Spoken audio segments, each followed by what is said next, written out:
I'm Hilary Hahn, and I am here with David Lang.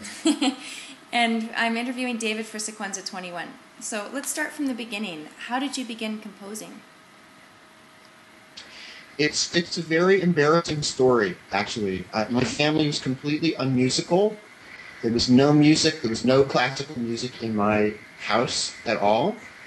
One day when I was 9 years old, it was raining at my elementary school and we couldn't go play in the yard. And so they took us into the auditorium and they showed us a movie of a Leonard Bernstein young person's concert. Wow. And it was amazing. And on that movie, Bernstein played with the New York Philharmonic Shostakovich's First Symphony, and he turned to look at the children in the audience and he said, "Now children, Shostakovich wrote this piece when he was 19 years old and became world famous overnight." And I remember thinking, I have 10 years. I could do that. I mean, I think it was the first time that anybody ever said that anybody young had done something interesting in my life, and it sounded really cool.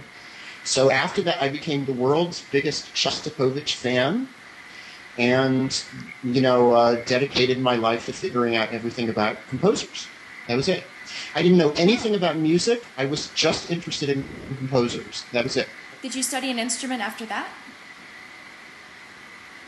After that, I started borrowing instruments from people. So I borrowed a trumpet from a guy down the street, and then I managed to. My elementary school had a little band, and I managed to borrow a trombone in that, and then I would just start making music to play with my favorite records. So my first piece was a piece I wrote for trombone solo, accompanied by this really great recording of the Beethoven Spring Sonata with David Oistrakh and Sviatoslav Richter.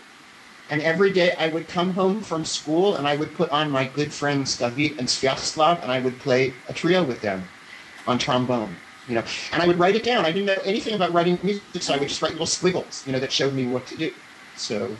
And gradually I sort of figured out, I started playing more and more trombone, and I figured out how to write things down. And by the time I was 13, I had, boxes and boxes full of orchestra pieces and songs and piano concertos, and I just started, I just got totally obsessed with writing music. It was really great. That is so interesting. I've never heard of things going that way, but that's so great. I love the part about playing along to recordings. That's actually, I used to play the parts in concertos with the recordings of concertos, so it's a totally different thing, but it's nice to have recordings to rely on. And how do you feel? Yeah, go ahead. Do they have music -1 violin concertos, or? No, I would just find a recording that was close to kind of what I wanted to do and had a very loud orchestra.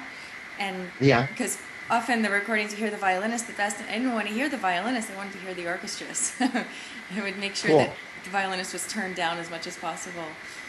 But how do you feel that all of that exploration early on has influenced your style now?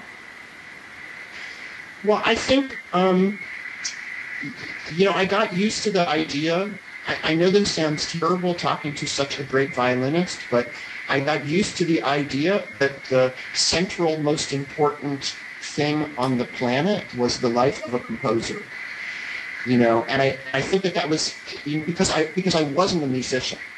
Right. And I never got to be very good as a trombone player, and gradually as I played more and more instruments growing up, and I played in orchestras, and I played, but I was never very good. I was very loud, but I was never very good. So it never. Being a performer was something that I did, but it was never something that I understood. And I actually think one of the things that's still with me now is that I have this sort of mysterious relationship to performance. I don't really get why anyone would do it. I understand why someone would want to write the music, but I'm not exactly sure I understand why anybody would want to play it. Well, I have to say you're in the right part of the profession then.